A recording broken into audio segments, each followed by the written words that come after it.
तो स्टूडेंट्स, हम लोग आज हेलोजन डेरिवेटिव की तरफ थोड़ा सा मूव करते हैं। ठीक है। तो हम लोगों ने इसके पहले का जो सेशन था उसमें अपन लोगों ने बेटा एडिशन रिएक्शन, ठीक है ना, एडिशन रिएक्शन को हम लोगों ने कंप्लीट किया है।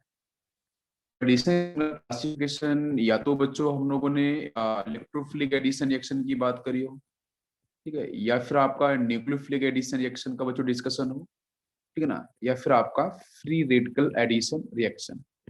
ठीक है। तो ये तीन कैटेगरी हम लोगों ने पढ़ रखी है, जहाँ पे इलेक्ट्रोफिलिक एडिशन रिएक्शन के अंदर बच्चों हम लोगों ने डिस्कस किया था जहाँ पे alkene as well as alkyne, ठीक है। और न्यूक्लियोफिलिक एडिशन रिएक्शन में हम लोगों ने बच्चों एल्डिहाइड, ठीक है, प्लस कीटोन के अंदर रिएक्शन थे, हम लोगों ने कॉन्सेप्ट को स्टडी किया है। और जो बच्चों आपका फ्री रेडिकल एडिशन रिएक्शन है, यहाँ पे हम लोगों ने एल्कीन के बारे में बच्चों डिस्कशन किया था, एंटी मार्कोनिकॉफ जो इफेक्ट रहता है ना उसके ऊपर पेरोक्साइड के साथ। नेक्स्ट सेक्शन हमारा कवर है। अब बच्चों बात करते हैं अपन सब्स्टिट्यूशन की तरह। तो सब्स्टिट्यूशन के अंदर हम लोग क्या क्या पढ़ने वाले हैं? तो सब्स्टिट्यूशन रिएक्शन के अंदर, सब्स्टिट्यूशन रिएक्शन में बच्चों हम लोग पढ़ेंगे एक तो आयोनिक जो मैकेनिज्म होगा, और सेकेंड हम लोग पढ़ेंगे बच्चों फ्री रेडिकल मैकेनिज्म। आयोनिक की बात करेंगे तो जिसमें बच्चों हम लोग बात करेंगे nucleophilic substitution reaction, and second is electrophilic substitution reaction.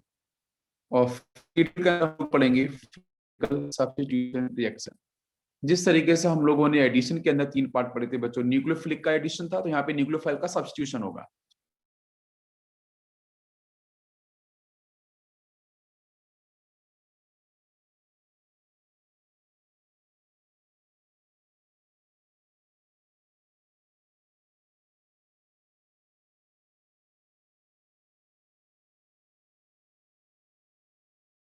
Reaction तो ये तीन पार्ट हम लोग यहाँ पे देखेंगे। तो सबसे पहले बच्चों ले लेते हैं nucleophilic substitution reaction on saturated carbon. Saturate का मतलब बच्चों ये है कि यहाँ पे आपके पाई बॉन्ड प्रेजेंट नहीं होंगे, ठीक है, पाई इलेक्ट्रॉन्स प्रेजेंट नहीं होंगे, उसको अपन बोलते हैं सैचुरेटेड। क्लियर? यस। तो सैचुरेटेड हम लोग कार्बन की तरफ, जैसे बच्चों यहाँ पे देखो एक सामने कंपाउंड दे रखा है, ओके। तो यहाँ पे जो हम न्यूक्लियोफिलिक सब्स्टिट्यूशन पढ़ने वाले हैं उसको थोड़ा सा मैं कैटेगराइज कर देता हूँ। तो बच्चों न्यूक्लियोफिलिक सब्स्टिट्यूशन रिएक्शन, इसको हम लोग पढ़ने वाले हैं बच्चों दो तरीके से, ठीक है ना। एक पार्ट होगा आपका डायरेक्ट सब्स्टिट्यूशन, है ना, डायरेक्ट सब्स्टिट्यूशन। और सेकेंड होगा आपका indirect substitution, indirect substitution reaction. Direct substitution की अगर हम बच्चों बात करें तो यहाँ पे आपको पढ़ने को मिलेगा एक तो SN1 मैकेनिज्म, है ना। SN1 का, SN का मतलब सब्स्टिट्यूशन, N का न्यूक्लियोफाइल, वन का मतलब यूनिमोलिकुलर, ठीक है, यूनिमोलिकुलर सब्स्टिट्यूशन रिएक्शन। सेकंड पढ़ेंगे डायरेक्ट के अंदर बच्चों हम लोग SN2 के बारे में, और थर्ड हम लोग पढ़ेंगे यहाँ पे SNI के बारे में, ठीक है, इंट्रामोलिकुलर सब्स्टिट्यूशन रिएक्शन। ठीक है। तो डायरेक्ट सब्स्टिट्यूशन हम लोग SN1, SN2 एंड SNI, जहां पे आपको स्पेसिफाई करूंगा बच्चों एल्काइल हैलाइड के बारे में एंड एल्कोहल के बारे में, ठीक है। एंड नेक्स्ट ईथर, ईथर का मतलब RO R डैश। तो एल्काइल हैलाइड, एल्कोहल और ईथर की रिएक्शंस हम लोग कहाँ पढ़ेंगे बच्चों? SN1 में, SN2 में, SNI के थ्रू। लेकिन जो आपका इनडायरेक्ट सब्स्टिट्यूशन है, इनडायरेक्ट सब्स्टिट्यूशन बच्चों हम लोग पढ़ते हैं दो केस, एक तो SNAR, AR का मतलब है एरोमेटिक, है ना, न्यूक्लियोफिलिक सब्स्टिट्यूशन, हम बोल सकते हैं एरोमेटिक न्यूक्लियोफिलिक सब्स्टिट्यूशन। और जहां बच्चों में स्पेसिफाई करूंगा बेंजीन को लेके, कि बेंजीन के ऊपर बच्चों यहाँ पे स्पेसिफाई X लगा होगा, जिसको बोलते हैं एराइल हैलाइड, है ना, एराइल हैलाइड का सब्स्टिट्यूशन हम लोग देखेंगे। और एक बच्चों और आएगा जिसको अपन बोलते हैं SNAB, ठीक है, SNAE करके हम लोग बोल सकते हैं, ठीक है। तो SNAE में क्या होगा? एसिड और एसिड के डेरिवेटिव्स आएंगे, तो इसको बच्चों हम लोग बोलते हैं न्यूक्लियोफिलिक सब्स्टिट्यूशन ही होगा। बट यहाँ से हम लोग क्या करेंगे? Addition elimination. ए का मतलब क्या है? एडिशन प्लस आपका एलिमिनेशन।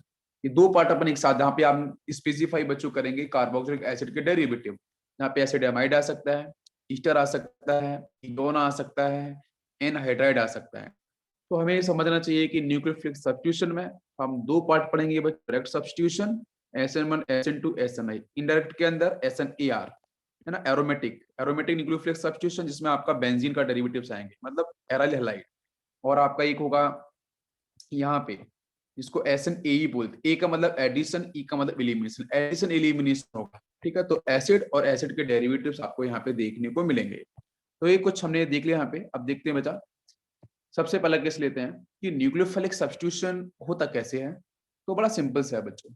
यहाँ पे देखो, ये पूरा स्पीशीज दे रखा है जिसमें क्लोरीन लगा के दे रखा है। तो क्लोरीन अगर बच्चों में इसको Cl माइनस की फेज में लिखूं तो बिल्कुल सही होगा। क्यों? क्योंकि जिस कार्बन पे क्लोरीन लगा है, कार्बनिक इलेक्ट्रोनेगेटिविटी और इस क्लोरीन इलेक्ट्रोनेगेटिविटी किसके देखिए बेटा, इलेक्ट्रॉन नेगेटिविटी है वो क्लोरीन कैसी है बच्चों, मैक्सिमम।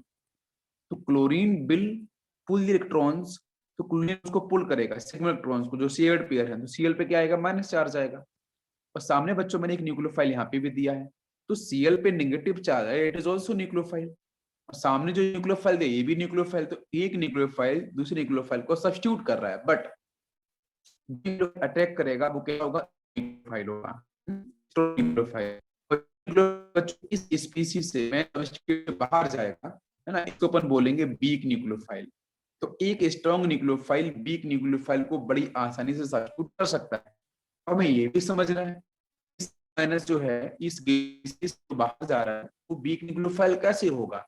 तो मैं आपको बोलूंगा कि वो Cl जो है ना, वो अच्छा गुड Lg होना चाहिए, ये हमने पढ़ा था, गुड लीविंग ग्रुप। तो जो मेन कंपाउंड लीविंग ग्रुप है, गुड लीविंग ग्रुप के बच्चों क्या है कि जो उसका एनाइन बनेगा, नेगेटिव चार्ज जो आएगा या फिर उसका जो एनाइन बनेगा, उस एनाइन की स्टेबिलिटी मैक्सिमम होनी चाहिए। तो वो उतना ही अच्छा क्या होगा, लिविंग ग्रुप होगा। समझ में आ गया? तो जब यहाँ से Cl माइनस बाहर जाएगा तो negative charge is stable on chlorine because इसकी इलेक्ट्रोनेगेटिविटी है। तो सामने न्यूक्लियोफाइल सेट करेगा, आपस से जुड़ा हुआ था बिकॉज पॉजिटिव चार्ज आएगा, वो अटैक करेगा, तो बन गए यहाँ से प्रोडक्ट। तो देखो इसको मैं एक बार सम अप करता हूँ, आपको समझ में आना चाहिए। ये जो स्पीसीज है, जो भी न्यूक्लियोफाइल दे रखा है वो बाहर जाना चाहिए, तो वो न्यूक्लियोफाइल गुड लिविंग ग्रुप होना चाहिए।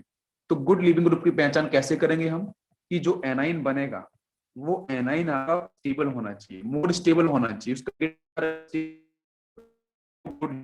होगा। Good leaving group always be nucleophile, good leaving group always weak nucleophile.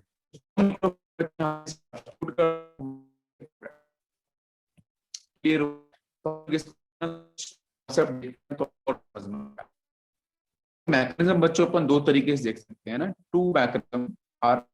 कौन सा? देख, सबसे पहले बच्चों क्या हुआ कि जो क्लोरीन है, ये क्लोरीन यहाँ से इलेक्ट्रॉन्स को कर रहा है उस कार्बन से, और यहाँ से जो सिग्मा को विड्रॉ कर रहा है अपनी साइड में, है ना। जब विड्रॉ कर रहा होगा तो ये तो पता है कि यहाँ से तुरंत बाहर का Cl माइनस की फिर, तो इस कारण क्या आएगा, पॉजिटिव चार्ज। उस पॉजिटिव के पास बच्चों क्या होगा कि जो न्यूक्लियोफाइल इलेक्ट्रॉन रिच है वो जाके इस इलेक्ट्रोफिलिक सेंटर पे अटैक कर देगा। तो किया कि नहीं किया, तो इस न्यूक्लियोफाइल ने इस पॉजिटिव पे अटैक कर दिया। समझ में आ गया? तो इस तरीके से सब्स्टिट्यूशन आपका हुआ है। और एक सब्स्टिट्यूशन ये भी हो सकता है कि यहाँ से बाहर जा रहा हो तो ये हल्का सा बच्चों पॉजिटिव चार्ज आएगा, उसी समय न्यूक्लियोफाइल इस पे अटैक कर जाए। तो दो बातें हैं, क्या कि एक बार न्यूक्लियोफाइल जो Cl माइनस है वो पहले बाहर जाए, बाहर जाने के बाद वहां उस रन पे पॉजिटिव चार्ज अटैक करेगा। दूसरी बात क्या हो सकती है, इस इलेक्ट्रॉन्स को कर रहा है तो उस कार्बन में पॉजिटिव चार्ज आएगा, पॉजिटिव आते ही न्यूक्लियोफाइल अटैक भी करेगा। तो वो स्पीसीज बाहर जा रही है, आप बात को समझो ध्यान से कि एक बार तो Cl पूरा रिमूव हो जाएगा आराम से, तो यहाँ पॉजिटिव चार्ज आएगा, देन न्यूक्लियोफाइल इसके ऊपर अटैक करेगा। दूसरा केस क्या हो सकता है कि Cl बाहर जा रहा है, उसी समय इसके पास पॉजिटिव चार्ज आएगा, तो उसी समय एट ए टाइम यहाँ से Cl माइनस का रिमूवल होगा और न्यूक्लियोफाइल का एडिशन होगा। तो ये स्टेप आपकी सिंगल स्टेप में पॉसिबल होगा और ये आपका टू स्टेप पॉसिबल होगा।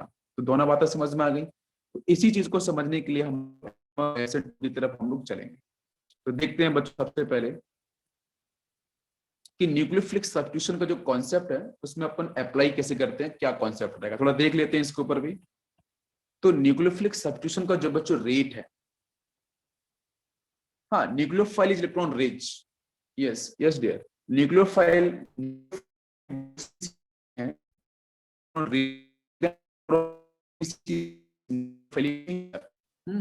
उसको अपन बेस भी बोल सकते हैं। आपने बेस सुना होगा, लिबिस बेस, यस एग्जैक्टली, है ना। तो वह सारे के सारे न्यूक्लियोफाइल आपके हो सकते हैं। हम यहाँ से डिस्कशन कर रहे थे कि बच्चों rate of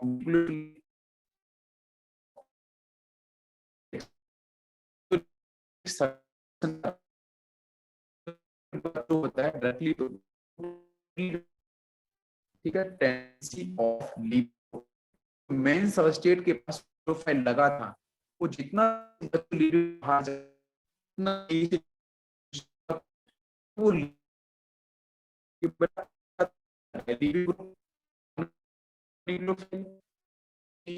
group B group, तो ये लिविंग ग्रुप जितना लिविंग टेंडेंसी कितनी ज्यादा, वो न्यूक्लियोफाइल तो यही से अटैक करता है टेंडेंसी ऑफ।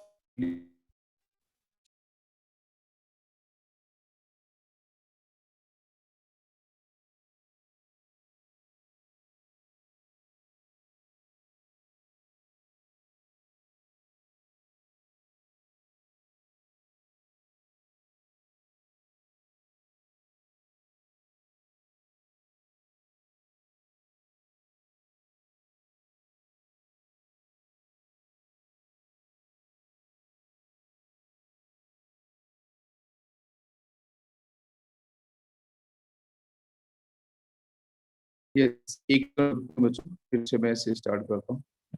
नेटवर्क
ओके, ठीक है। ओके, तो इसके बाद नेक्स्ट बच्चों हम बात कर रहे थे न्यूक्लियोफिलिक सब्स्टिट्यूशन के अंदर रेट को लेके, ठीक है। तो rate of nucleophilic substitution NSR, it is directly proportional to tendency of leaving group. Leaving group जितना सब्स्टिट्यूशन का रेट होगा वो उतना ही फास्ट होगा। सेकंड हम बोला कि जो वीक बेस होते हैं वो हमेशा बच्चों गुड लिविंग ग्रुप होते हैं, है ना। बिकॉज जो लिविंग ग्रुप है ना वो अच्छा एसिड होता है बच्चों, है ना, strong acid. Leaving group always strong acid because उसके एनाइन हमेशा स्टेबल होते हैं। तो बेस कैसा होगा, वीक बेस। जो C1 का पार्ट है तो ये आपके वीक बेस होंगे। तो good leaving group always weak base, है ना, स्ट्रॉन्ग एसिड होते हैं। इस बात को आपको ध्यान रखना है। तो अब नेक्स्ट बच्चों बात करते हैं कि रेट ऑफ न्यूक्लियोफिलिक सब्स्टिट्यूशन। तो इन केस ऑफ RF, जिसमें हम बात कर सकते हैं RCl, NR, Br, NRI। आप बताओ सबसे अच्छा लिविंग ग्रुप टेंडेंसी किसके साथ होगा, कौन सा हैलाइड बच्चों शो करेगा। मतलब इस एल्काइल पार्ट के सामने फ्लोरीन है, ना, यहाँ पे एल्काइल सामने क्लोरीन है, यहाँ ब्रोमीन है, यहाँ पे आयोडीन है। ये सब लिविंग ग्रुप है, न्यूक्लियोफाइल है, इलेक्ट्रॉन रिच है। तो ये I माइनस की फेज में बच्चों यहाँ से रिलीज होगा, यहाँ से Br माइनस रिलीज होगा, यहाँ से Cl माइनस होगा, यहाँ से F माइनस। बताओ which one is more stable.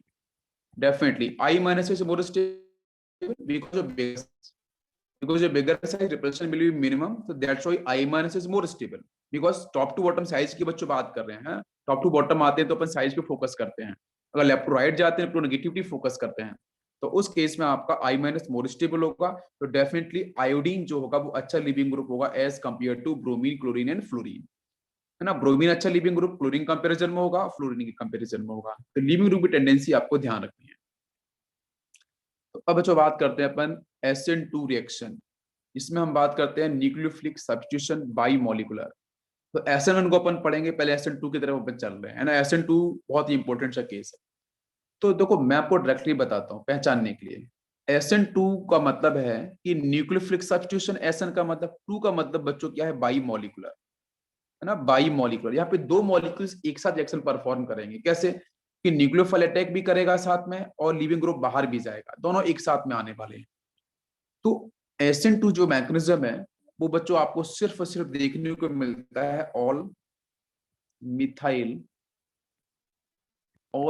Halide, जितने भी आपके मिथाइल हैलाइड है उन सबके साथ देखने को मिलेगा। या फिर मैं आपसे बोल सकता हूं और करके कि जितने भी आपके 1 डिग्री और 2 डिग्री हैलाइड्स होंगे, 2 डिग्री एल्काइल हैलाइड्स होंगे, एल्काइल हैलाइड्स, मतलब SN2 जो बच्चों मैकेनिज्म है, तो उस मैकेनिज्म में पहचानना होता है कि SN2 कहाँ पे अप्लाई होगा। तो अप्लाई वहां पे होगा जहां पे आपको मिलेंगे सारे के सारे methyl halide, CH3Cl, CH3Br, CH3I, इस तरीके से। या फिर बच्चों मिले 1 डिग्री और 2 डिग्री एल्काइल हैलाइड, तो भी आपका SN2 आपको देखने को मिलेगा। क्लियर बात समझ में आ गई? ओके। अब इसके सामने बच्चों, ये तो आपके सबस्ट्रेट के बारे में हो गया, कुछ ऐसा मिलेगा। बट इस एरो पे क्या लिखा होगा, तो एरो बच्चों लिखा होगा विद बीकर बेस। बेस कैसा होना चाहिए, बीक बेस होना चाहिए। तो बीक बेस का मतलब होता है बेटा, एरो पे दे रखा होगा एक्वस KOH, या फिर एरो पे लिखा होगा एक्वस पोटेशियम साइनाइड, या फिर एरो पे लिखा होगा आपका एक्वस अमोनिया, कुछ इस तरीके से। These are the weak base. तो बीक बेस आपको दिया जाएगा किसके सामने, मैं आपको पहचानने का तरीका सिखा रहा हूँ। आपको मिथाइल हैलाइड दे रखा हो या 1 डिग्री और 2 डिग्री अल्काइल हैलाइड दे रखा हो, उसके सामने एरो बच्चों लिखा हो बीक बेस। बीक बेस कौन से KOH है, एक्वस KOH है, वाटर मॉलिक्यूल के साथ है ना, तो बीक बेस बोला जाएगा। पोटेशियम साइनाइड है, अमोनिया है, ये कुछ कॉमन बीक बेस हैं। तो डेफिनेटली यहाँ पे जो आंसर आएगा वो आपका SN2 को फॉलो करेगा। समझ में आ गया? क्लियर? और यहाँ पे जो आपके सॉल्वेंट यूज करते हैं वो कैसे होते हैं, तो सॉल्वेंट बच्चों होते हैं polar aprotic, polar aprotic solvent हम यूज करते हैं, PS, है ना। पोलर एप्रोटिक सॉल्वेंट हम यूज, मैं इसको सम अप करता हूँ। मेन रिएक्टेंट क्या होगा, all methyl halide, CH3Cl, CH3Br type, 1 degree या 2 डिग्री अल्काइल हैलाइड हो सकते हैं। उसके सामने एरो पे लिखा होगा weak base, aqueous KOH, KCN, ammonia, और वहां पे सॉल्वेंट कैसा होगा, पोलर एप्रोटिक। पोलरिटी तो होगी बट प्रोटॉन रिलीज नहीं करेंगे ऐसे सॉल्वेंट। तो डेफिनेटली आंसर SN2 से आपका फॉलो किया जाएगा। अब देखते हैं इसका मैकेनिज्म। देखो SN2 में 2 का मतलब क्या है, 2 का मतलब है कि यहाँ पे दो चीजें एक साथ होने वाली हैं, removal of nucleophile and attack of nucleophile, दोनों एक साथ होने वाले हैं। तो आपको देखो समझ में आ रहा होगा कि ये कार्बन है, इस कार्बन में देखो 4 आपके बॉन्ड यहाँ डेवलप किए गए हैं इस तरीके से, ये डैश और आपका ये बेस और आपका यहाँ पे सिग्मा। तो जब यहाँ से X बाहर जा रहा है तो यहाँ पॉजिटिव चार्ज आया होगा इस कार्बन पे, तो पॉजिटिव चार्ज आते ही एक स्ट्रॉन्ग न्यूक्लियोफाइल पीछे से बैक अटैक कर रहा होगा। बिल्कुल बात समझ में आ रही है? मतलब दोनों चीजें एक साथ हो रही हैं, breaking and formation, removal of X और एडिशन ऑफ न्यूक्लियोफाइल, दोनों एक साथ आपको देखने को मिल रहे हैं। इसको और मैं क्लियरली आपको बताऊं तो और समझ में आएगा कि जैसे बच्चों मान लो हमने यहाँ पे लिया हाइड्रोजन, मिथाइल हैलाइड लिया हमने X। अब इस X में पता है कि चार्ज डेंसिटी की वजह से यहाँ पे माइनस, यहाँ से प्लस, इलेक्ट्रोनेगेटिविटी की वजह से, तो ये X यहाँ से बाहर जाएगा एज ए लिविंग ग्रुप। तो इस पे अटैक मुझे बताओ, अगर मैं इस पे अटैक कराऊं न्यूक्लियोफाइल का, स्ट्रॉन्गर न्यूक्लियोफाइल का, तो क्या वो अटैक फ्रंट अटैक कर सकता है? इधर से नहीं करेगा, क्यों? सामने से X माइनस जाएगा तो रिपल्सन हो जाएगा, दोनों न्यूक्लियोफाइल है। तो कहाँ अटैक करेगा? बैक अटैक, इधर से अटैक करेगा। तो उधर से देखो X बाहर जाएगा, इधर से न्यूक्लियोफाइल अटैक करेगा। तो अटैक करने के बाद यहाँ से कुछ ऐसी स्पीसीज बनेगी, आप ध्यान दो। देखो Cl माइनस बाहर जा रहा है, BB का मतलब बॉन्ड ब्रेकिंग हो रही है, और एक न्यूक्लियोफाइल बैक अटैक कर रहा है, तो यहाँ से क्या आपको मिला? Bond formation. तो ये आपको यहाँ से देखने को मिलता है इसका ट्रांजिशन स्टेट।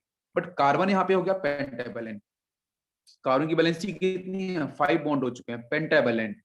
तो यहाँ पे आपका कार्बोकैटायन ट्रांजिशन स्टेट की बात करें SN2 के अंदर, तो बच्चों यही होती है ट्रांजिशन स्टेट, ठीक है। और कार्बोकैटायन रिअरेंजमेंट बच्चों यहाँ पे बिल्कुल भी प्लेस बिल्कुल भी नहीं हो सकता है, तो कार्बोकैटायन रिअरेंजमेंट आप बिल्कुल भी नहीं कर सकते हो। क्यों? क्योंकि यहाँ पे कार्बोकैटायन तो बच्चों बना ही नहीं है ना, कार्बन पॉजिटिव आया ही नहीं है। कंप्लीटली पॉजिटिव आया होता तो रिअरेंजमेंट होता है ना, जैसे पॉजिटिव आया तो न्यूक्लियोफाइल ने बैक अटैक कर दिया, इसलिए यहाँ पे कभी भी कार्बोकैटायन रिअरेंजमेंट नहीं होता है, बिल्कुल ध्यान रखना SN2 के अंदर। फिर यहाँ से वो लीविंग ग्रुप बाहर चला जाएगा, जाते ही बच्चों यहाँ से क्या बनेगा कि इसके बाद ये स्टेप, तो देखो यहाँ से Cl माइनस आपका बाहर चला गया होगा सॉल्वेंट में, और ये बन गया आपका यहाँ से प्रोडक्ट। तो दिस इज SN2। अगर मैं इसके रेट के बारे में बात करूं तो SN2 is single step process. देखो एक बार में हुआ है ना, सिंगल स्टेप का मतलब क्या था, एक बार में होगा, न्यूक्लियोफाइल अटैक भी करेगा और एक न्यूक्लियोफाइल बाहर भी जाएगा। तो SN2 जो मैकेनिज्म है वो आपकी सिंगल स्टेप में फॉलो होता है, ठीक है, सिंगल स्टेप में, एक ही स्टेप में फॉलो हो जाएगा। अगर इसके रेट की बच्चों बात, rate is dx divide by dt।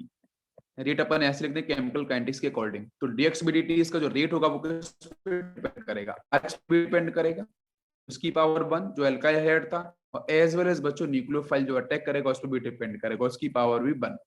तो देख सकते हो इन दोनों पे डिपेंड कर रहा है, तो दैट्स व्हाई इसका ऑर्डर क्या होगा, तो SN2 का जो ऑर्डर आ गया इट इज 1 + 1 2, तो 2 बच्चों इसलिए यहाँ पे लिखा है, इसका ऑर्डर कितना आता है 2।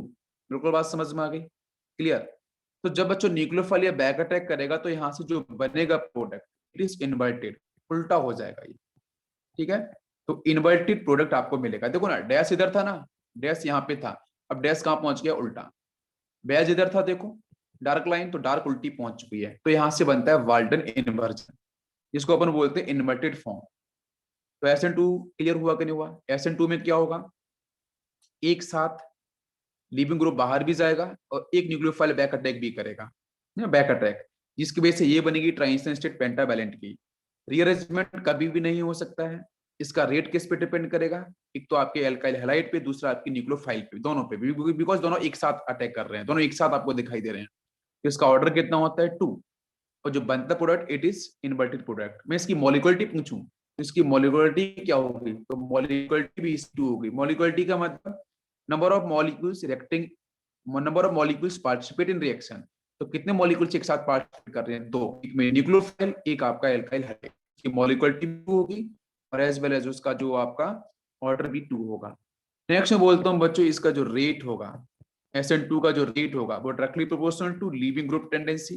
जितना तेजी से लीविंग ग्रुप फास्ट जाएगा SN2 का रेट फास्ट होगा। दूसरा, inversely proportional to steric hindrance. इस एल्काइल हैलाइड के पास जितना ज्यादा बल्कीनेस होगा, जितना अधिक बल्कीनेस होगा, रेट उतना स्लो होगा। क्यों? क्योंकि न्यूक्लियोफाइल अटैक बच्चों आसानी से नहीं कर पाएगा। मैं आपसे अगर सिंपल तरीके से बोलूं तो यहाँ पे कार्बन है, मैंने यहाँ पे हाइड्रोजन लगाया, हाइड्रोजन हाइड्रोजन, यहाँ पे एक्स पार्ट है, एक अपन ने लिया बच्चों, यहाँ पे आपका आर पार्ट है, hydrogen hydrogen and x part, ये फर्स्ट कंपाउंड है, ये सेकेंड कंपाउंड है। एक अपन ने आर पार्ट और यहाँ पे आपका एच, यहाँ पे एक्स पार्ट, थर्ड मॉलिक्यूल है, एक लिया कार्बन के साथ बच्चों, यहाँ पे एक्स है ना, एक alkyl, second alkyl, third alkyl. आप बताओ SN2 का रेट फास्ट कहाँ होगा, SN2 का रेट फास्ट कहाँ होगा? ये सारे के सारे लिविंग ग्रुप बच्चों एक जैसे हैं, तो लिविंग ग्रुप तो आंसर बनाएगा नहीं, तो आंसर कौन बनाएगा, बल्कीनेस। तो बल्कीनेस कहाँ पे है, ये 3 बल्कीनेस। क्यों? क्योंकि न्यूक्लियोफाइल बच्चों इधर से अटैक करेगा, तो ये न्यूक्लियोफाइल भी, ये जो अल्काइल पार्ट है ये इलेक्ट्रॉन रिच होते हैं, तो बैक अटैक नहीं कर पाएगा, कहाँ पे, इस पोजीशन में। तो सबसे फास्ट रेट कहाँ होगा, फर्स्ट के साथ, फिर सेकेंड के साथ, फिर थर्ड के साथ, फिर फोर्थ के साथ। तो जहां पे जितना अधिक बल्कीनेस वहां पर रेट उतना ही स्लो होगा। SN2 के अंदर हम लोग बात कर रहे हैं, ठीक है, SN2 में। And SN2 is also support, यहाँ पे जो आपके रिएजेंट होते हैं, जो आपका सॉल्वेंट होता है बच्चों, वो होता है पोलर एपोटिक सॉल्वेंट।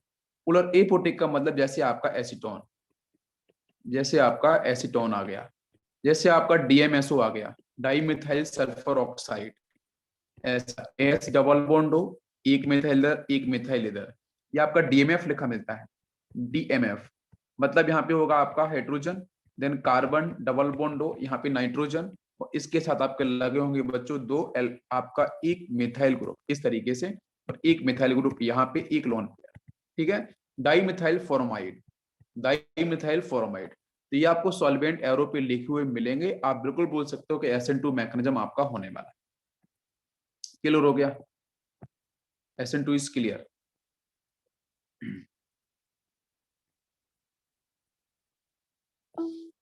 यस, अब देखते हैं हम लोग कुछ इसके क्वेश्चंस।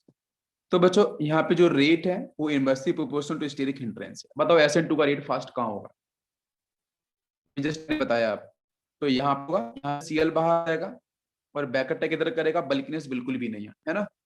तो यस, सबसे फास्ट ये, देन ये, देन ये, बल्किनेस के हिसाब से रेट ही आएगा। इन दोनों में से कौन फास्ट होगा?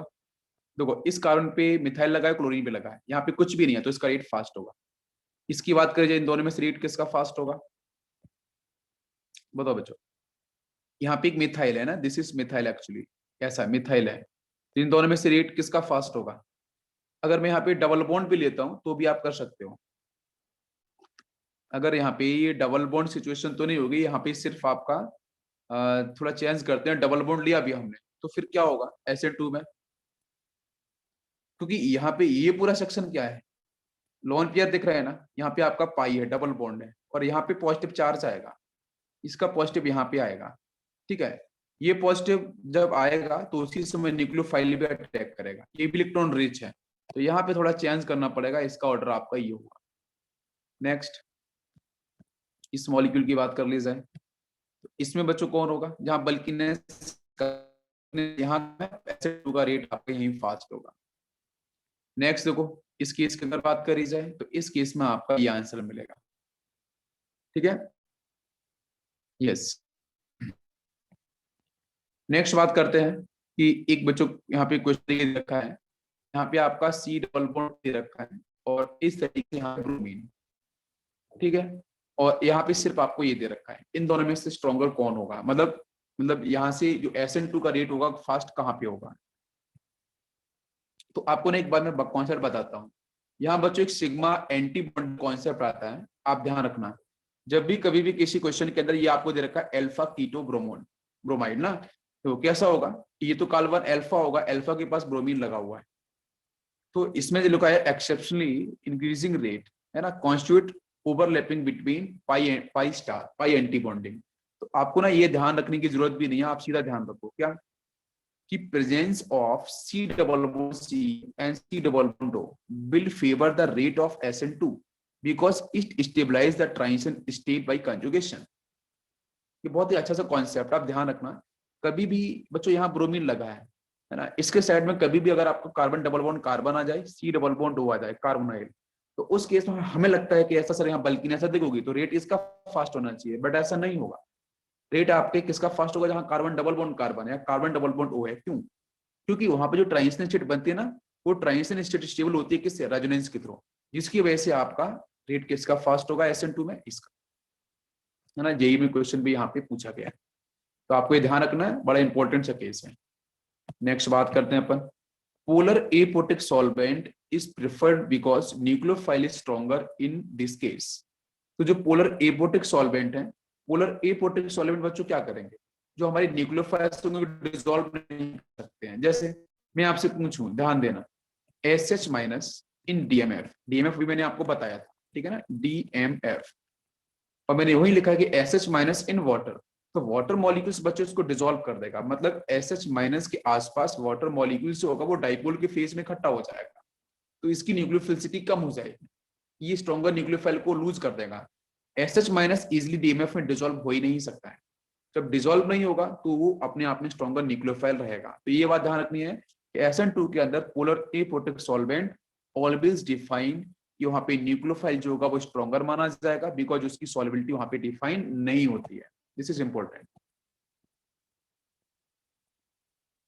यस, नेक्स्ट पॉइंट लेते हैं हम लोग कि बच्चों यहाँ पे दे रखा है कि आपका जो एल्काइल पार्ट है, ठीक है, जो R पार्ट होगा, तो R पार्ट या मतलब है आपका रेट, ठीक है, दिस इज रेट।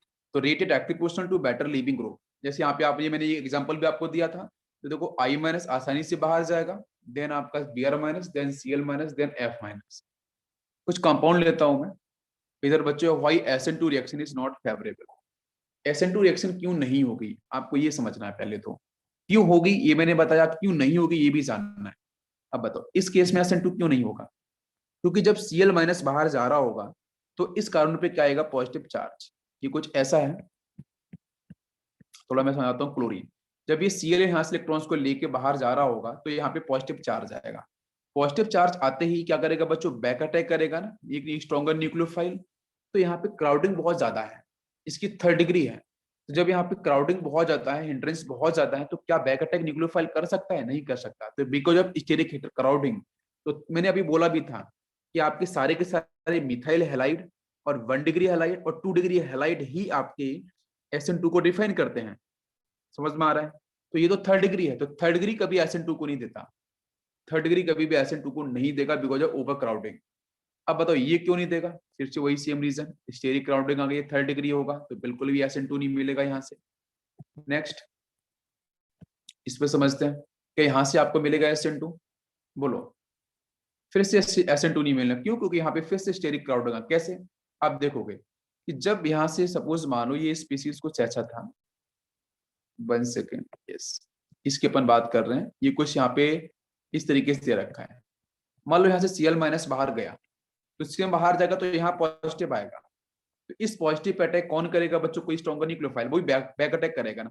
तो बैक अटैक तब करेगा कि ये बल्कीनेस कम होनी चाहिए, तो भी आपको यहाँ पे SN2 देखने को नहीं मिलेगा। नेक्स्ट, इसमें SN2 क्यों नहीं होगा? बिकॉज यहाँ पे आएगा partial double bond character. Partial double bond character क्यों? क्योंकि क्लोरीन के पास क्या है? Lone pair. तो मैंने आपको बताया था कि जब भी आपको बनाना है प्रोडक्ट, तो उस केस में हेलोजन आपके -I की तरह वर्क नहीं करेंगे, हेलोजन तब बच्चों वर्क करेंगे +M की तरह। तो लोन पेयर अंदर जाएगा, तो lone pair single double bond, तो रेजोनेंस आ गया। रेजोनेंस आने के बाद यहाँ पे मिलेगा पार्शियल डबल बॉन्ड करेक्टर, इस तरीके से डॉट डॉट।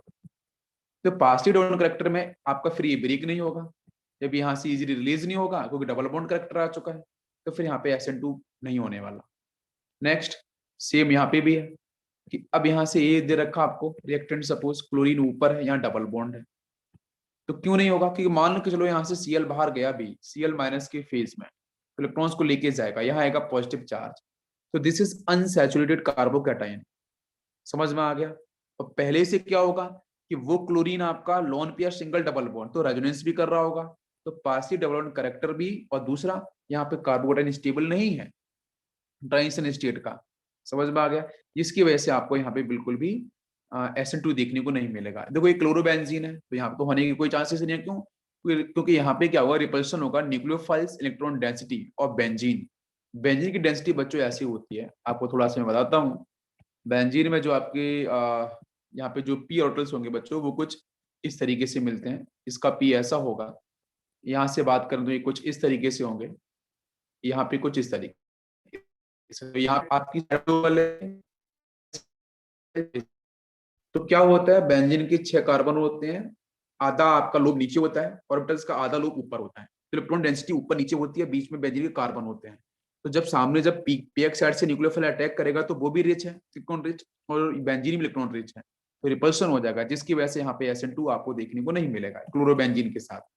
और पार्शियल डोन करेक्टर दूसरा रीजन है जिसकी वजह से भी आपको नहीं मिलेगा। नेक्स्ट देखो 7, ये बच्चों बड़ा इंपॉर्टेंट सा है। बच्चे बोल देते हैं कि सर यहाँ पे ना ये कुछ कंपाउंड बाइसाइक्लो है, हम लोगों ने बाइसाइक्लो पढ़ा है इस तरीके से मान लो, और यहाँ पे लगा है क्लोरीन, आपने Cl को बाहर निकाल दिया तो Cl- की फेज में चला गया, यहाँ पे प्लस चार्ज आएगा। तो ये जो बच्चों पॉजिटिव चार्ज आएगा, एक रूल होता है बेटा, ब्रेडिक्ट रूल। ब्रेडिक्ट रूल क्या कहता है मैं आपको बताता हूँ कि जब ये पॉजिटिव चार्ज यहाँ पे आया इस ब्रिज हेड पोजिशन पे, this is called bridge head position, तो ब्रिज हेड पोजिशन पे ये बाइसाइक्लो कंपाउंड है, तो ब्रिज हेड पोजिशन पे जब पॉजिटिव चार्ज आया, वो पॉजिटिव बच्चों क्या होगा, अंदर की तरफ शिफ्ट हो जाएगा। वो पॉजिटिव, ये जो ग्रुप लग रहे हैं, ये जो ग्रुप लगे हुए हैं, इन ग्रुप के अंदर की तरफ शिफ्ट हो जाएगा। तो पॉजिटिव जब अंदर चला जाएगा तो क्या सामने से आपका न्यूक्लियोफाइल अटैक कर सकता है? नहीं। अब वो पॉजिटिव क्या होगा, वो गिर जाएगा, ओवर क्राउडिंग क्रिएट हो जाएगी। तो वो, और ये आपकी पोजीशन बड़ी मतलब कॉम्प्लेक्स पोजीशन है, जिसकी वजह से यहाँ पे कभी भी आपकी ब्रिज हेड पोजीशन पे कभी भी कोई भी लिविंग ग्रुप लगाओ, आप SN1 SN2 नहीं करा सकते हो, गलत हो जाएगा। नेक्स्ट, इसमें क्यों नहीं होगा? तो ये तो बड़ा सिंपल से बच्चों, 3 कार्बन का रिंग दे रखा है, अब 3 कार्बन के रिंग के साथ क्लोरीन दे रखा है, आपने Cl को बाहर निकाल दिया, यहाँ प्लस आ गया। तो बच्चों पहले से क्या है, एंगल स्ट्रेन है, जब एंगल स्ट्रेन है तो रिपल्शन होगा। आपको मैंने ये पढ़ाया था, 3 कार्बन की रिंग हमेशा अनस्टेबल होती है, रिएक्टिविटी काफी ज्यादा, इलेक्ट्रोनेगेटिविटी काफी ज्यादा होती है जितनी स्मॉल रिंग। तो यहाँ पे आपका पहले से यहाँ पे इलेक्ट्रॉन डेंसिटी कैसी होगी, मैक्सिमम, रिपल्शन पहले से हो रहा होगा, बॉन्ड बॉन्ड बॉन्ड और बॉन्ड पे इलेक्ट्रॉन्स के बीच में, इसकी वजह से यहाँ पे आपका SN2 मैकेनिज्म नहीं होगा। यस, क्लियर हुआ सभी को? नेक्स्ट देखते हैं कॉन्सेप्ट हम लोग इसी में। तो बच्चों फाइनली एल्काइल हैलाइड का ग्राफ कुछ ऐसा बनेगा, है ना। इधर अपन ने रेट लिया है, यहाँ पे एल्काइल हैलाइड, है ना, तो उसका आपका ऐसा ग्राफ रहेगा।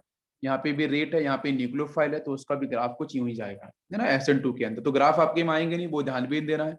बस जो रेट होगा वो बच्चों डिपेंड करेगा आपके अल्काइल हैलाइड पे एज वेल एज न्यूक्लियोफाइल पे, दोनों पे एक साथ। Stronger nucleophiles always favour SN2। Generally a negative charge nucleophile is considered to be strong. जिस जिसके ऊपर नेगेटिव चार्ज होता है, ये बहुत बड़ा सा इंपॉर्टेंट सा पॉइंट है। आपको कहीं भी किसी भी जगह अगर बच्चों नेगेटिव चार्ज मिल जाए किसी भी गिवन स्पीसीज के ऊपर, तो आप आंख बंद करके बोल देना कि 99.9% केस में स्ट्रॉन्ग न्यूक्लियोफाइल ही होगा। जैसे आपका SH minus, CH3S minus, PHS minus, N3 minus, OH minus, RS minus, ACO minus, है ना, यहाँ पे अल्काइन का माइनस है, यहाँ पे CN माइनस है। तो नेगेटिव चार्ज कभी भी दिख जाए ना, तो स्ट्रॉन्गर न्यूक्लियोफाइल। वीक न्यूक्लियोफाइल कैसे, उन पे चार्ज नहीं होना चाहिए। जैसे बच्चों में यहाँ पे लिखो वाटर मॉलिक्यूल्स, अरे कोई चार्ज है क्या इसके ऊपर, नहीं है, नेगेटिव चार्ज, तो ये आपका ये होगा वीक न्यूक्लियोफाइल। मैं बोलूं यहाँ से RSH, तो ये भी वीक न्यूक्लियोफाइल। मतलब नेगेटिव चार्ज नहीं होगा तो वीक न्यूक्लियोफाइल, नेगेटिव होगा तो स्ट्रॉन्गर न्यूक्लियोफाइल। ये बड़ा सिंपल सा पहचानने का तरीका है। ये नेक्स्ट इन्वर्जन मैंने बताया था, है ना, कि एक SS माइनस बच्चों स्ट्रॉन्गर न्यूक्लियोफाइल, तो कोई नेगेटिव चार्ज है तो डेफिनेटली आपका कैसे होगा, स्ट्रॉन्गर न्यूक्लियोफाइल। ये अटैक करेगा तो Cl बच्चों बाहर जा रहा है। अब इसकी डिग्री क्या है, 1 डिग्री। तो मैंने बोला था alkyl halide 1 degree 2 degree always gives SN2 mechanism, तो SN2 से आंसर होने वाला है। आपने देखा ना यहाँ पे इस कार्बन के साथ 3 हाइड्रोजन लगा के दे रखे थे उसने, एक Cl दिया था, तो देखो ना मिथाइल हैलाइड SN2 करेक्ट। तो न्यूक्लियोफाइल बैक अटैक करेगा और ये आपका बाहर लिविंग ग्रुप बाहर जाएगा। तो बस यहाँ से आपको मिला इन्वर्जन। इन्वर्जन का मतलब क्या होगा कि जब न्यूक्लियोफाइल बैक अटैक करेगा, तो बैक अटैक करने से के टाइम में वैसे ही, तो यहाँ से जो हाइड्रोजन उधर डैश पे था वो आपका इधर देखो इधर शिफ्ट हो चुका है, जैसे उल्टा हो चुका है ना। यहाँ पे ये उल्टा नहीं होगा, बट जो डैश बैच वाले ये 2 हाइड्रोजन थे वो आपकी पोजीशन को बदल चुके हैं। देखो वो अपनी पोजीशन को यहाँ पे चेंज कर चुके हैं। इसको बोलते हैं Barton inversion. Which of the following will control complete stereochemical inversion. तो कंप्लीट स्टीरियोकेमिकल इन्वर्जन कौन सो करेगा, ये क्वेश्चन है। तो कंप्लीट स्टीरियोकेमिकल इन्वर्जन का मतलब बच्चों बाल्टन इन्वर्जन, उल्टा हो जाना। तो उल्टा कौन होगा बताओ, कहाँ कौन सा इजीली हो जाएगा।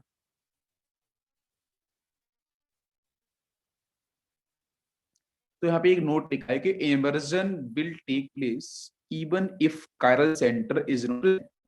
कायरल सेंटर नहीं होगा।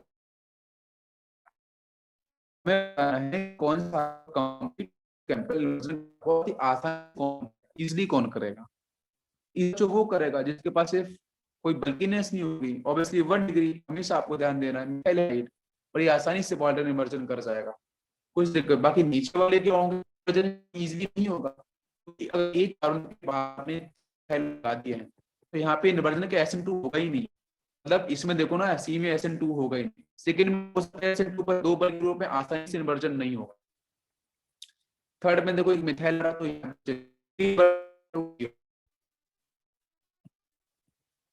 यस। नेक्स्ट देखते हैं, आपको ना सारे कॉन्सेप्ट समझ में आएंगे, आप ध्यान से समझते चलो। अब देखो यहाँ बच्चों हम लोगों ने चाहिए रिएक्टेंट, जब भी प्रोटीन लगाया गया उसको ध्यान देखना, उसकी डिग्री क्या है उस कार्बन की। मान लो ये Cl माइनस यहाँ से बाहर गया इलेक्ट्रॉन्स लेके, यहाँ पॉजिटिव आएगा। डिग्री कितनी इसकी, सेकंड डिग्री। अगर सेकंड डिग्री है तो SN2 होगा। ये बात समझ गए बिल्कुल। ये यहाँ पे दे रखा है कि मतलब कि प्लस और यहाँ से SH minus, minus negative stronger नहीं होगा। कुछ भी का और उल्टा होगा। कौन है, क्लोरीन। अगर क्लोरीन था तो यहाँ पे क्लोरीन है, ये S माइनस से करेगा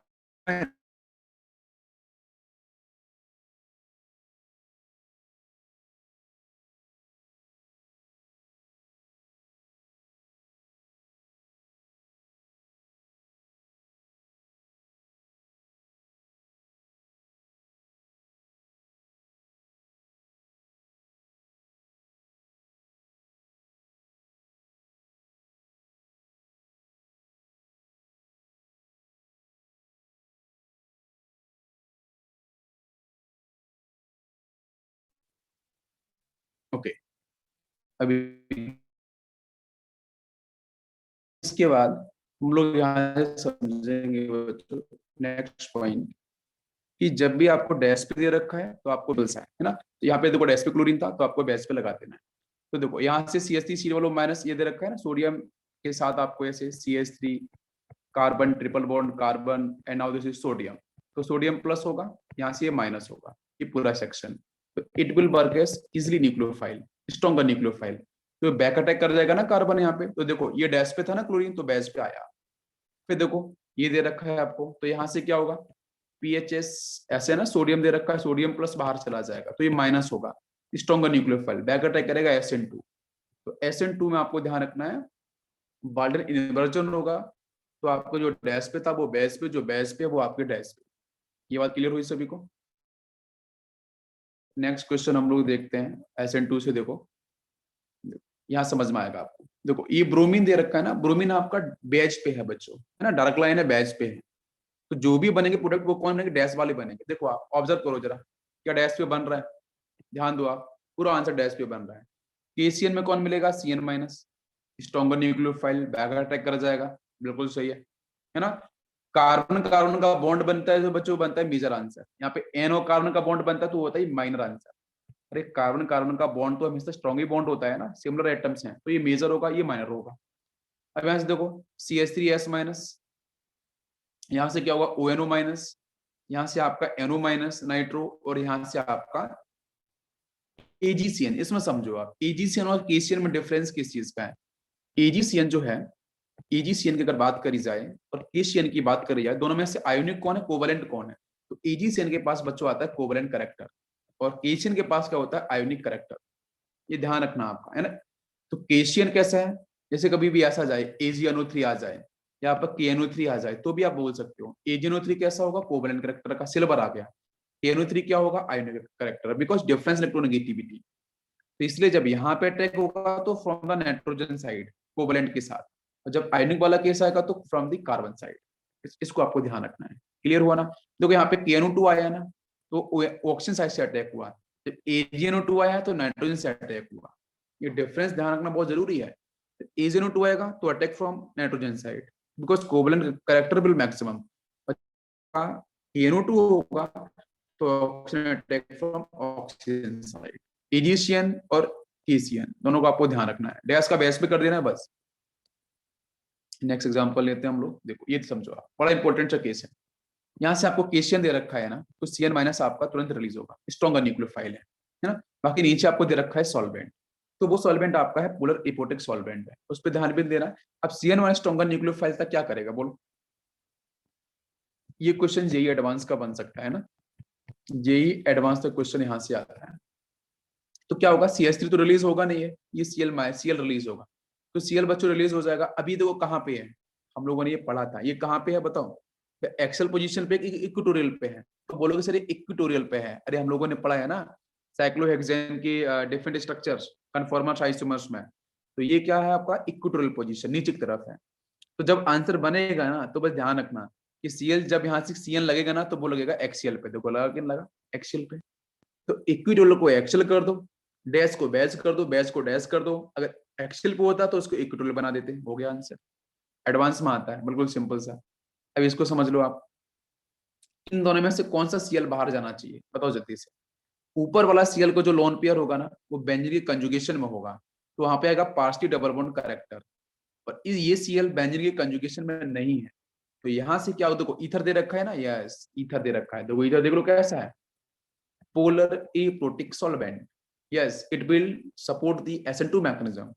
तो इस तरीके से जो CN माइनस है वो अटैक कहाँ करे, किसके साथ, तो इस CL के साथ करेगा। तो देखो रिप्लेस किया है, हो गया आंसर। ऊपर वाले CL से क्यों नहीं किया उसने, क्योंकि वहां पे आएगा पार्सली डबल बॉन्ड करेक्टर, इसकी वजह से वो ब्रेक नहीं होगा। नेक्स्ट केस समझते हैं। देखो इस केस में क्या होगा, इस केस में KSH दे रखा है, यस तो KSH क्या करेगा, SH माइनस को रिलीज कर देगा फास्ट। वो SH माइनस किसको रिप्लेस करेगा, इस CL को रिप्लेस कर दिया, हो गया आंसर। अभी देखो एक रिएक्शन ये भी दे रखी है, DMSO देखो DMSO polar air protic solvent है, तो किसको सपोर्ट करेगा, SN2 मैकेनिज्म को। ठीक करना SN2, तो यहाँ से CN माइनस आपका रिलीज होगा। बोलो CN माइनस किसको रिप्लेस करेगा, CN माइनस किसको रिप्लेस करेगा? यस। तो आप बस एक बात को ध्यान रखना बच्चों, बड़ा इंपॉर्टेंट सा मैं केस बता रहा हूँ कि ये बच्चों रिप्लेस करेगा नो डाउट सीएल को, इस सीएल को रिप्लेस करेगा। तो आपको इसी साइड में नहीं लगाना है ना, सीएन माइनस को यहाँ उल्टा लगाना पड़ेगा। देखो सीएन माइनस जस्ट उल्टा लगाना पड़ेगा, this is a final product. Position को चेंज कर देना, पोजीशन को रिवर्स कर देना, बिकॉज बार्डर इन्वर्जन तो होना ही है ना, इसलिए। ओके, नेक्स्ट केस लेते हैं हम लोग। अब देखो आप यहाँ पे समझ में आपको और अच्छे से आएगा। यहाँ पे देखो आपका KSS दे रखा है, तो SH माइनस आपका रिलीज होगा। तो SH माइनस कहाँ अटैक करेगा, इस Cl के साथ कि इस Br के साथ? आपको पता है क्लोरीन ब्रोमीन में से अच्छा लिविंग ग्रुप ब्रोमीन होता है, बट ब्रोमीन बच्चों किस में आ चुका है, रेजोनेंस में, है ना। ब्रोमीन के जो लोन पेयर्स होंगे वो कंजुगेशन होंगे बेंजीन के साथ, तो यहाँ पे आपका पास डबल बॉन्ड करेक्ट है। बट ये Cl के लोन पेयर्स रेजोनेंस में आएंगे नहीं। जब रेजोनेंस में नहीं आएंगे तो वही Cl आपका फिर यहाँ से रिमूव होगा। तो Cl बच्चों यहाँ पे डैश पे था, तो बेस पे आपका SH लग जाएगा। हो गया आंसर। अब मैं पूछूं, कंपेयर करो रेट ऑफ SN2, किसका फास्ट होगा, ये Cl का कि इस Cl का, दोनों में से किसका फास्ट होगा, बताओ बच्चों। तो बस आपको ध्यान देना है कि नीचे वाला जो ग्रुप है ना, वो आपका बेस पे लगा है ना, बेस पे लगा है। ऊपर का Cl भी बेस पे लगा है, ये Cl डैश पे लगा है, नीचे वाला ये बेस पे लगा है। तो जब दोनों ऊपर वाला Cl और नीचे वाला जो ग्रुप है, अगर वो दोनों बैच पोजीशन पे हैं, तो वहां से ये Cl आपका काफी फास्ट रिलीज होगा। क्यों? क्योंकि यहाँ पे SN2 कंडीशन फॉलो की जाएगी, ठीक है। अच्छा, यहाँ पे आपका रेट स्लो होगा, है ना, इस बात को आपको ध्यान रखना है। तो अब आते हैं इसी कुछ नेमिंग रिएक्शंस। तो सबसे पहले बच्चों नेमिंग रिएक्शंस आती है फिंकलस्टीन रिएक्शन, पढ़ते हैं इसको। फिंकलस्टीन रिएक्शन क्या है? SN2 सभी को समझ में आया ना। अब आप कर मेटल के बारे में बात करेंगे। तो it is the halide exchange reaction in which one halogen is replaced by iodine. Iodine से बच्चों हम लोग यहाँ पे एक हैलोजन को रिप्लेस करेंगे। तो the basic principle of this reaction is difference in solubility in acetone. यहाँ पे एसीटोन हम लोग यूज करते हैं एज ए सॉल्वेंट, ठीक है।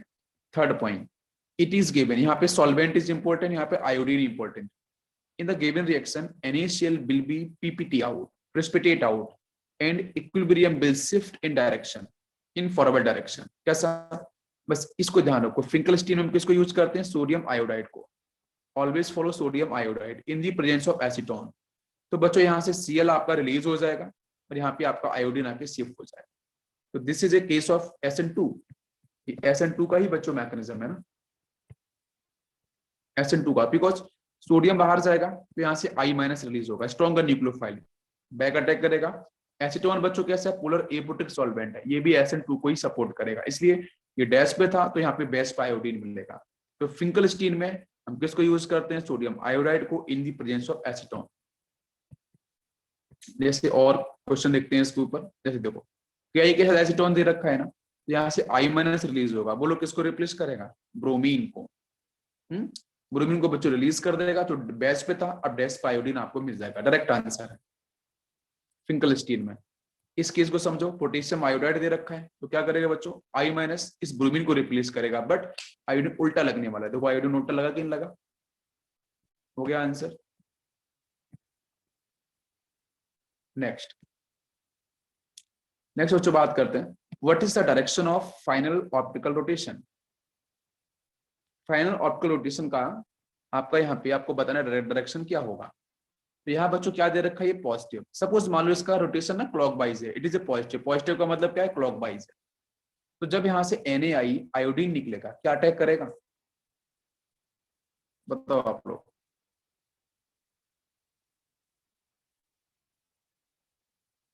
यहाँ से क्या बनेगा? यहाँ से आपका ये आयोडीन तो आप रिप्लेस कर सकते हो क्या? बिल्कुल कर सकते हो, और फिर से आयोडीन ही बनेगा, फिर से आयोडीन ही बनेगा। बट वो आयोडीन कैसा होगा? तो एक अपन डैश पे देखो, डैश देखो ये क्या है? डैश पे है। जो बनेगा प्रोडक्ट वो कैसा होगा? बेस का होगा, बेस पे आयोडीन आएगा। तो पता वो क्या बोला? What is the direction of final optical rotation. तो जो ये डैश पे है, ये बेस पे है, तो 50-50%। दैट्स व्हाई रेशमाइजेशन मतलब रेशमी मिक्सचर होगा, रेशमी मिक्सचर। एक डैश पे एक बेस पे आयोडीन, तो racemisation will take place due to formation of equimolar mixture of enantiomers. Enantiomers का मतलब बच्चों ये D+L फॉर्म। ठीक है, तो दोनों फॉर्म आपको यहाँ पे, एक तो ये फॉर्म है तो यहाँ पे मिलेगी नेगेटिव फॉर्म, तो प्लस ये है माइनस ये, बस यही आपको टिक करना है। तो this is Finkelstein reaction, SN2 का एप्लीकेशन था। Next is Swarts reaction. क्या है श्वार्ट्ज रिएक्शन? के अंदर भी बच्चों हम लोग हेलोजन एक्सचेंज ही करते हैं। It is a halide exchange reaction in which halogen is replaced by fluorine. तो श्वार्ट्ज आपके देखो एग्जाम में आई भी थी, यहाँ पे हम फ्लोरीन से एक्सचेंज करते हैं, फिंकलस्टीन में आयोडीन से करते हैं। तो ट्रांजिशन मेटल फ्लोराइड बच्चों कौन कौन से अपन यूज करते हैं? AgF, Ag2F2, COF2, SbF3। ये कुछ इंपॉर्टेंट हैलाइड्स जो फ्लोराइड्स आपको दे रखे हैं, इनका हम लोग यहाँ पे यूज करते हैं श्वार्ट्ज रिएक्शन में। जैसे हमने Ag2F2, अब कुछ भी नहीं करना है, सिंपल सा है, Cl को आपने रिप्लेस कर दिया, फ्लोरीन को लगा दिया, बस कहानी खत्म, हो गया श्वार्ट्ज रिएक्शन ये। नेक्स्ट है आपका विलियमसन ईथर सिंथेसिस। ये देखो हम लोगों ने आज इसके ऊपर एक क्वेश्चन भी डिस्कस किया था, विलियमसन ईथर के ऊपर। तो विलियमसन ईथरिफिकेशन है क्या? इसमें ईथर का फॉर्मेशन है, और कैसे करते हैं? इन दिस रिएक्शन एल्कोक्साइड, मैंने बोला था ना क्लास में, एल्कोक्साइड आयन का अपन यूज करते हैं, सोडियम एल्कोक्साइड टाइप। तो alkoxide use with alkyl halide to produce ether. तो हम ROR, हम बेटा क्या है, सोडियम एल्कोक्साइड, तो ये होगा ना सोडियम एल्कोक्साइड, इसके सामने क्या होगा? एल्काइल हैलाइड होगा। मैंने यही बताया था ना आप लोगों को, यस। इसका हम यूज करते हैं। तो बच्चों NaX को बाहर निकाल दो, R को जाके यहां लगा दो, तो बन जाएगा ROR, ईथर का फॉर्मेशन। तो अगर मुझे चाहिए, क्वेश्चन बच्चों बड़ा अच्छा सा आता है, फॉर द बेस्ट प्रोडक्शन, अगर आपको ईथर बच्चों लार्ज अमाउंट में चाहिए तो हम कौन सी कंडीशन सेटिस्फाइड करते हैं? प्लीज ध्यान दो, please, this is very very important, है ना, very very important for the advance, for NEET, for JEE, सबके लिए इंपॉर्टेंट ये कंडीशन, ध्यान दो। तो क्या होना चाहिए? लेस हिंडर्ड होना चाहिए एल्काइल हैलाइड। एल्काइल हैलाइड जितना हिंडर्ड कम होगा, है ना, तो वहां पे ईथर उतना अच्छा बनेगा। दूसरी चीज, लेस हिंडर्ड होना चाहिए एल्कोक्साइड आयन, तो भी आपका वहां पे क्या बनेगा? ईथर लार्ज अमाउंट में बनेगा। Third point is good leaving group, जितना अच्छा लीविंग ग्रुप होगा हमारा प्रोडक्ट उतना ही क्या बनेगा? ईथर अधिक अमाउंट में बनेगा, लार्ज अमाउंट में बनेगा, मेजर बनेगा। तो एल्काइड कैसा होना चाहिए? Less hindered.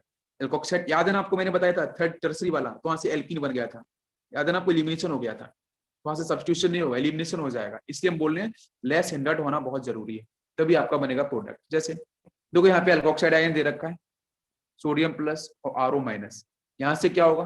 R प्लस और R माइनस, X माइनस, तो X माइनस जाएगा सोडियम के साथ, तो NX बना लिया, बाकी बन गया आपका क्या प्रोसेस। इस प्रोसेस में Cl minus CH3 plus, CH3 plus कहां जाएगा? CH3O माइनस के साथ, सोडियम प्लस कहां जाएगा? Cl के साथ, तो बन गया आपका यहाँ से सिंपल ईथर। यस, इस क्वेश्चन देख लेते हैं हम लोग कुछ, प्रिपरेशन ऑफ एल्कोक्साइड। एल्कोक्साइड को हम लोग बनाते कैसे हैं? तो बेटा एल्कोक्साइड को बनाना है, मतलब एल्कोक्साइड इज RO माइनस, कैसे बनाना होता है? तो देखो, एल्कोहल के सामने आप सोडियम या पोटेशियम लेके आ जाओ, या आप स्ट्रॉन्ग बेस NaNH2 लेके आ जाओ, सोडामाइड बोलते हैं इसको, NaNH2 सोडामाइड, या फिर आप सोडियम हाइड्राइड लेके आ जाओ, या फिर आप लिथियम एल्काइल लेके आ जाओ, RLI। तो बस यहां से बच्चों क्या प्रोड्यूस होगा? R माइनस, है ना, यहां से क्या प्रोड्यूस होगा? H माइनस, यहां से क्या प्रोड्यूस होगा? Na प्लस NH2 माइनस, है ना। तो ये, और यहां से बच्चों देखो सोडियम पोटेशियम एल्कोहल, तो क्या बनता है? RO minus sodium plus, H2 gas बाहर, यहाँ से अमोनिया गैस बाहर, यहाँ से H2 गैस बाहर, यहाँ से एल्केन बाहर, देखो आपको क्या मिल जाएगा? यहाँ से एल्कोक्साइड। तो एल्कोक्साइड बनाने के हमारे पास कुछ ये तरीके हैं, हम इसको फॉलो करेंगे, आपका बनेगा एल्कोक्साइड। अब जब बन चुका है एल्कोक्साइड, तो अपन रिएक्शन की तरफ थोड़ा चलते हैं और समझते हैं।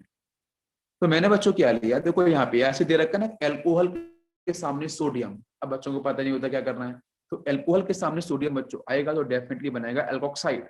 तो क्या बनाएगा? देखो ये बना लेगा CH3O minus sodium plus, sodium methoxide बन जाएगा, ठीक है। अब इसके सामने ये आपको एक स्पीसीज दे रखी है क्लोरीन, तो CH3O माइनस बच्चों किसको रिप्लेस करेगा? इस Cl को, Cl जाएगा कहाँ पे? सोडियम के साथ, तो देखो OCH3 माइनस आया ना, समझ में आया? अगर वो डैश पे था तो ये बेस पे आ जाएगा, हो गया आपका, बन गया ईथर। अब मान लो ये स्पीसीज दे रखी है, तो क्या करना है? तो फिर से यही स्पीसीज है, तो CH3O माइनस रिप्लेस करेगा सोडियम को, तो जहां पे क्लोरीन आपका इधर लगा तो CH3O माइनस उल्टा लग जाएगा, ये बन गया प्रोडक्ट। एक ये रखा है, तो करके देखो जल्दी से। सोडियम बच्चों एल्कोहल दे रखा है ना, तो बस सिंपल करना है, ऑक्सीजन यहाँ पे लगा दो सोडियम, बन गया सोडियम एल्कोक्साइड। अब सामने से कौन सा एल्काइल हैलाइड दिख रहा है, तो इथरिफिकेशन होने वाला है, तो NaCl CH3 को लगा दो यहाँ पे, हो गया आंसर। इससे ब्रोमीन दे रखा था, ब्रोमीन को रिप्लेस करेंगे तो फिर ये बनेगा प्रोडक्ट। क्लियर। नेक्स्ट देखो ये दे रखा है, क्या बनेगा, यहाँ से बनेगा आपका सोडियम फेनोक्साइड। आज क्वेश्चन में था ना, ऐसा ही क्वेश्चन आपका आया भी था आज के पेपर में, सोडियम फेनोक्साइड। सामने आपको दे रखा है, देखो ये इथाइल है ना, C2H5 following the iodine, iodine is good leaving group, तो ये पूरा फेनोक्साइड ग्रुप जाके यहाँ पे लग जाएगा। देखो ये बन गया आंसर, यस। और इथाइल जाके वहां पे ऑप्शन पे लगेगा, स्टिक करेगा। नेक्स्ट देखते हैं हम लोग फोर्थ। फोर्थ में क्या है, ब्रोमीन देखो दे रखा है। अब देखो प्लीज बच्चों ध्यान रखना है ना, ये ब्रोमीन बड़ी आसानी से बाहर जाने वाला है, याद है ना, कार्बन डबल बॉन्ड कार्बन वाला सीन आ गया, तो ये CH3O- ब्रोमीन को रिप्लेस कर देगा, तो बन गया आपका OCH3 इसके ऊपर। नेक्स्ट देखो यहां से, ये भी इजी है, NaCl बाहर निकाल दो, ये आपका बनेगा ईथर। यहां से देखेंगे तो भी आपका फाइनल प्रोडक्ट। लेकिन अगर बच्चों टर्सरी आएगा, ये 1 डिग्री था, ये 2nd डिग्री था, ये 3rd डिग्री, याद है आज मैंने बताया था क्लास में, ये 3rd डिग्री आ गया अल्काइल हैलाइड, तो 3rd डिग्री बच्चों क्या करेगा, इलिमिनेशन, यहाँ से ईथर नहीं बनेगा, यहाँ से Cl और यहाँ पे इसके पास हाइड्रोजन होगी, तो HCl यहीं से बाहर जाएगा, डबल बॉन्ड यहाँ बन जाएगा बस, है ना। तो नेक्स्ट रिएक्शन नहीं होगी, और उस केस में यहाँ से जो CH3O- होगा, it will work as base not nucleophile. तो 3rd डिग्री एल्कीन देता है इलिमिनेशन, बाकी दोनों करेंगे सब्स्टिट्यूशन SN2 के थ्रू।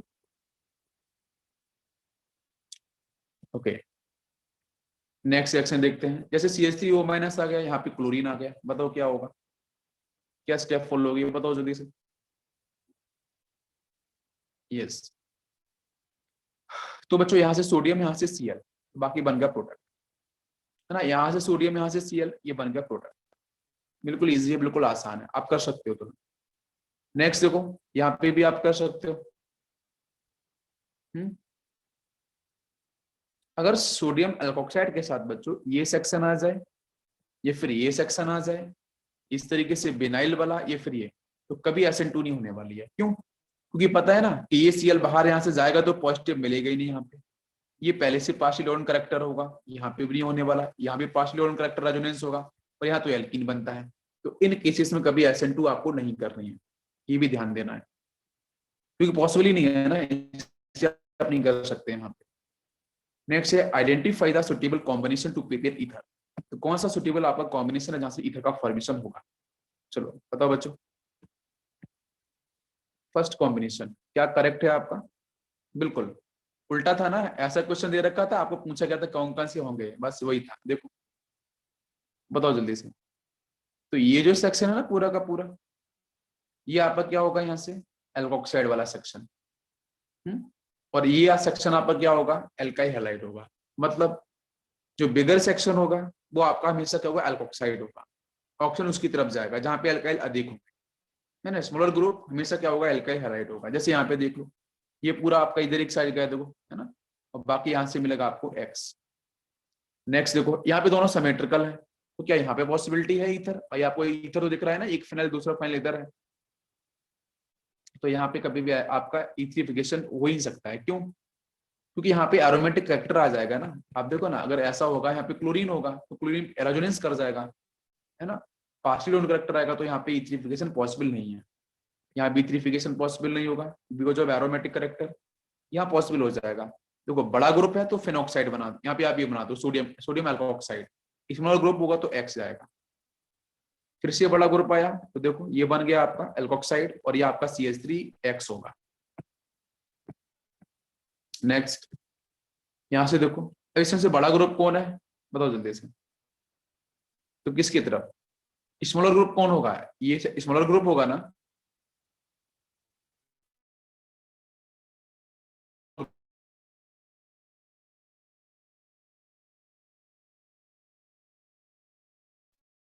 तो यहां से आपका सोडियम लगेगा, सोडियम एल्कोक्साइड स्ट्रॉन्गर बेस माना जाएगा, न्यूक्लियोफाइल, और यहाँ पे आपका एल्काइल हैलाइड आएगा, है ना। इसमें पॉसिबल हो नहीं सकता बिकॉज ये टर्सरी बनेगा, ये टर्सरी एल्काइल हैलाइड, मतलब ऐसा आएगा ना, यहाँ पे X लगा होगा 3rd डिग्री, तो एलिमिनेशन हो जाएगा, तो यहाँ पे पॉसिबिलिटी नहीं होगी। नेक्स्ट, तो बाकी बच्चों जो बच्चों के कॉन्सेप्ट हैं अपन कल डिस्कस करेंगे इसी तरह, ठीक है। आज के लिए इतना रखते हैं अपन, थैंक यू, गुड नाइट।